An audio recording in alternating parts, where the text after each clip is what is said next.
Oi pessoal, meu nome é Gessé, eu tenho 21 anos de idade e sou gay. Eu acho que isso para alguns vai ser um choque, né? Ou para outros não, né? Algumas pessoas vão ficar, meu Deus, eu não sabia. Outras vão falar, eu já desconfiava, acho que como já sempre falam. E outras vão até, né, brincar, choque um total de 0 pessoas. Mas, na verdade, eu não tô aqui pra confirmar boatos, eu não tô aqui pra afirmar teses e nada disso. Eu tô aqui mesmo pra cumprir, né, e fechar um processo a qual eu venho vivendo, acho que desde os meus 12 anos de idade. Com 12 anos de idade, eu descobri sobre a minha sexualidade. E eu venho de uma família cristã, eu sou de um berço evangélico. E a gente sabe que esse contexto é um pouco complicado para pessoas que são gays. E eu descobri com 12 anos, mas eu acho que eu não contei pra ninguém a respeito disso, eu guardei pra mim mesmo. Até porque, como eu disse, o contexto que eu vivia, ele reprimia bastante essa questão. Guardei pra mim mesmo, mas com 14 anos de idade já não tava dando conta mais de guardar e sufocar isso dentro de mim, sabe? Eu tive que contar pra minha mãe. E eu tô um pouco nervoso, eu tô acostumado com câmera, com essas coisas, mas eu acho que falar sobre isso tem sido muito peculiar, sabe? E quando eu contei pra minha mãe, eu acho que foi um choque. Eu acho não, eu tenho certeza, porque eu acho que muitos pais, eles meio que projetam os seus filhos, né? Tipo, ele nasceu, a gente vai criar ele cresceu, se tornou um jovem, logo mais ele vai entrar na faculdade, logo mais ele vai arrumar uma esposa, vai ter filhos, formar uma família, e é isso. Então eu acho que 90% projetam a vida dos seus filhos assim, e eu acho que os meus pais não foram diferentes desde quando eu era pequeno, eles sempre projetaram quem eu seria na cabeça deles. Eu acho que isso é algo natural. E quando a minha mãe se deparou, né, com o filho dela, gay e tudo mais, eu acho que isso meio que assustou ela de certa forma. Contei pra minha mãe, fui sincero com ela. No começo eu não contei pra muitas pessoas. Eu lembro que na época eu namorava uma menina. Eu cheguei a comentar com ela, ela foi muito empática comigo e teve muita paciência. Logo mais, eu fui crescendo e comecei a descobrir coisas e filosofias que batia mais ou menos com aquilo que eu acreditava e com aquilo que eu estava vivendo. E foi aí que começou realmente uma luta, sabe? Dentro de mim, uma coisa interna. Porque o contexto que eu estava vivendo, ele me pedia para eu lutar contra aquilo que tinha dentro de mim. Só que ao mesmo tempo, lá no fundo, eu sentia que não tinha muita coisa errada, sabe? Eu sentia que não era uma coisa normal, sabe? Essa sensação. Só que eu precisava lutar justamente pelo ambiente, justamente pelo contexto, justamente pela trajetória que eu tinha, né, caminhado, pela jornada, enfim. Pela minha família, pela igreja, enfim. E eu comecei a lutar. E foi aí que eu comecei a viver, eu acho que literalmente o inferno. Porque eu comecei a reprimir algo dentro de mim que não existia nenhum método. Eu falo isso de coração totalmente sincero. Nenhum método, nenhum, conseguiu arrancar, sabe, esse lado. E eu comecei a fazer campanha, oração, subir monte, desce monte, propósito. Pedi oração para algumas pessoas e eu orava. Eu lembro que teve madrugada que eu virei à noite orando e chorando, falando, Deus, tipo, arranca isso de mim, já que isso não é certo, sabe? Tira, pelo amor de Deus. E quando eu percebi que eu estava convivendo com algo que não combinava com o ambiente que eu estava e que provavelmente eu teria que viver uma mentira e que provavelmente eu não poderia externalizar isso, foi onde eu comecei a desenvolver depressão e ansiedade. Eu me sentia mais ou menos como uma peça de um quebra-cabeça que não é daquele quebra-cabeça. E eu comecei a me culpar, sabe? Eu comecei a me auto-sabotar. E eu lembro que diversas vezes durante o dia eu chorava e eu falava, pô Deus, mas é só tirar, sabe? É só arrancar, é só eliminar. É só isso que eu te peço, só isso. E eu comecei a ter esse tipo de luta interna e isso começou a desgastar muito a minha alma e meu coração. E foi onde, como eu disse, eu desenvolvi a depressão e desenvolvi a ansiedade. Só que eu não queria contar para as pessoas por que eu estava depressivo e por que eu estava ansioso.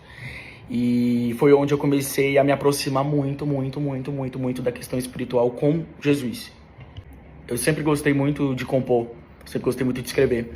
E eu comecei a narrar, através das canções, todos esses capítulos que eu vivi. E foi onde nasceram canções que hoje as pessoas escutam e ajudam elas especificamente nessa área da depressão e ansiedade.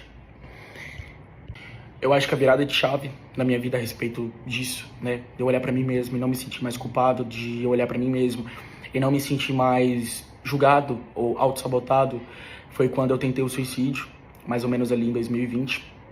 E depois disso, eu parei de frente pro espelho, olhei pra mim mesmo e falei, cara, não tem nada de errado com você, sabe? Não existe nada de anormal, não existe nada de diferente só porque você é gay. E quando eu aderi a essa autoaceitação, foi quando as coisas começaram a se tornar mais leves pra mim. Porque eu olhava e achava tudo muito natural, tudo muito normal, e comecei a me aceitar da forma que eu sou. Então já não tinha mais aquela questão de eu me julgar, sabe? De eu me condenar eu mesmo, sabe? Não tinha mais essa questão.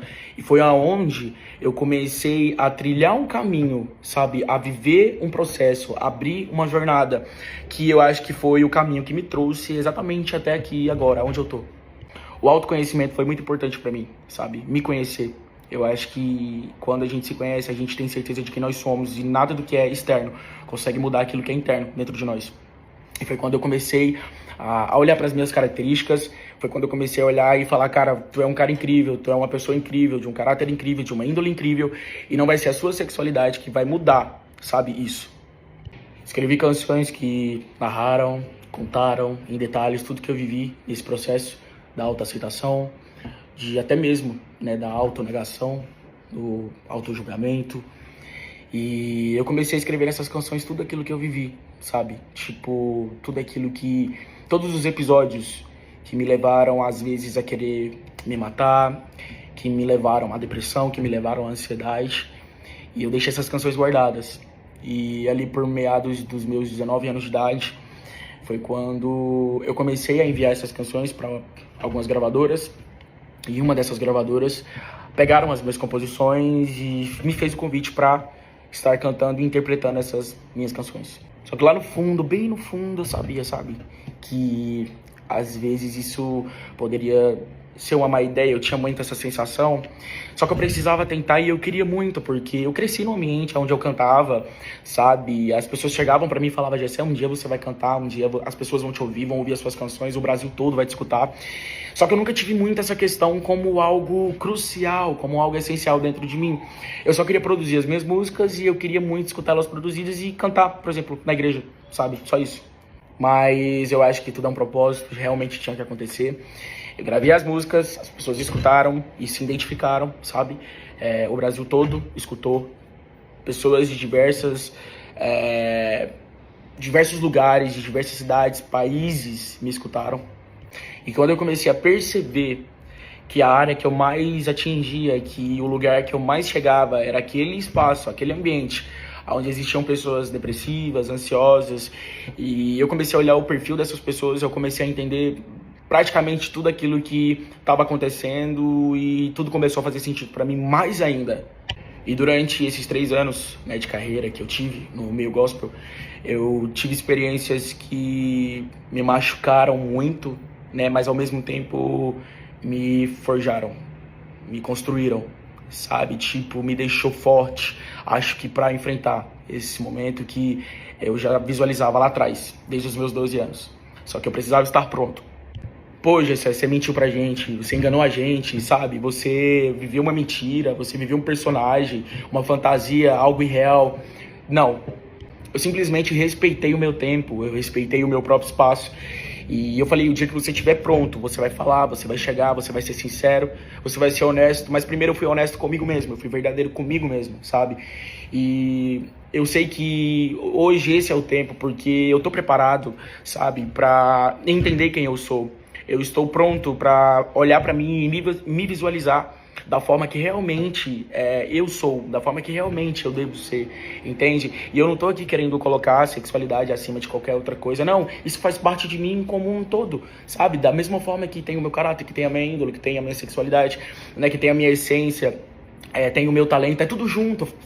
tudo isso faz parte de um todo, faz parte de mim, entende? Então não tem por que eu olhar pra mim mesmo, tipo, no espelho e, tipo, me condenar por algo que faz parte de mim e eu não vou conseguir mudar, sabe? Não existe cura pra isso e eu acho que nem precisa de cura pra isso. Eu acho que as pessoas, elas são e elas devem ser quem realmente elas são. E eu tô passando aqui através desse vídeo justamente para mostrar para vocês realmente quem eu sou, sabe? Não dizendo que eu me escondi ou algo do tipo, não, eu só tava me preparando, eu só tava vivendo aquilo que eu tinha que viver e foi o que me preparou para eu chegar nesse momento aqui hoje. E eu quero dizer para você que tá aí atrás, que tá assistindo esse vídeo, eu tenho certeza que tem muitas pessoas que estão lá naquele lugar que eu estive um dia, sabe? De me esconder, de não se aceitar, de auto se julgar, de auto se sabotar. Eu quero dizer para você, respeita seu tempo, sabe? Respeita o processo, vai devagar, caminha, vive, adquire experiência. E eu acho que no momento certo você vai estar pronto para realmente alçar um voo, sabe? Para realmente ser quem realmente você é. Então respeite o seu próprio tempo e quando você estiver pronto, faça o que você tem que fazer. Esse vídeo aqui não é para eu instigar as pessoas a chegar e gravar todo mundo um vídeo se assumindo, algo do tipo, não. Esse vídeo aqui é para mostrar para vocês que cada um tem um tempo, né? Cada um tem um processo, cada um tem um propósito. E é super válido a gente respeitar, né, esses requisitos da vida, para que no momento certo tudo aconteça de forma natural e linda. Eu quero agradecer a todas as pessoas que me ajudaram nesse processo de autoaceitação, a todas as pessoas que não me exporam, a todas as pessoas que me entenderam, a minha família, os meus pais, eles super me entendem, os meus pais super me apoiam, aos meus amigos que sempre estiveram segurando a minha mão, sabe, em cada notícia que saiu, cada boato que saiu, eu olhava e falava, pô, mas eu não tô aqui pra ser algo ruim, eu não tô aqui pra ser um ser humano ruim, sabe? Eu não quero que a minha sexualidade seja um termo que me torne um vilão pras pessoas, porque na verdade não tem nada a ver com isso. Então, as pessoas que me apoiaram e seguraram na minha mão e estiveram comigo nesse tempo, eu quero muito agradecer vocês por tudo, de verdade. Eu quero agradecer a todas as pessoas que me olham como um ser humano, como um garoto que sonha, sabe? Que sempre teve os seus ideais, que sempre teve os seus objetivos, que lutou por isso. E não só porque eu sou, né, tipo, conhecido, ou porque as pessoas escutam as minhas canções, mas todas as pessoas que acordam cedo, sabe? Que vai trabalhar, que lutam, que estudam, sabe? Todos os jovens que têm objetivos e sonhos são pessoas lutadoras, sabe? São pessoas que lutam e são pessoas vencedoras. Enfim, eu sou o Gessé, vou continuar sendo o Gessé, independente de qualquer coisa, independente da sexualidade, independente de qualquer coisa. Eu tô aqui, né, com a minha essência, para passar para vocês as minhas mensagens através das minhas canções, e eu espero que vocês abracem, sabe? Eu espero que vocês abracem as pessoas que precisam de abraço, que precisam de uma mão, que precisam de serem escutadas a respeito disso, tá bom? Um beijo. E eu sou muito grato à vida por tudo que ela me proporcionou e principalmente por ter me trago até este lugar que eu tô agora. Um beijo, fica com Deus.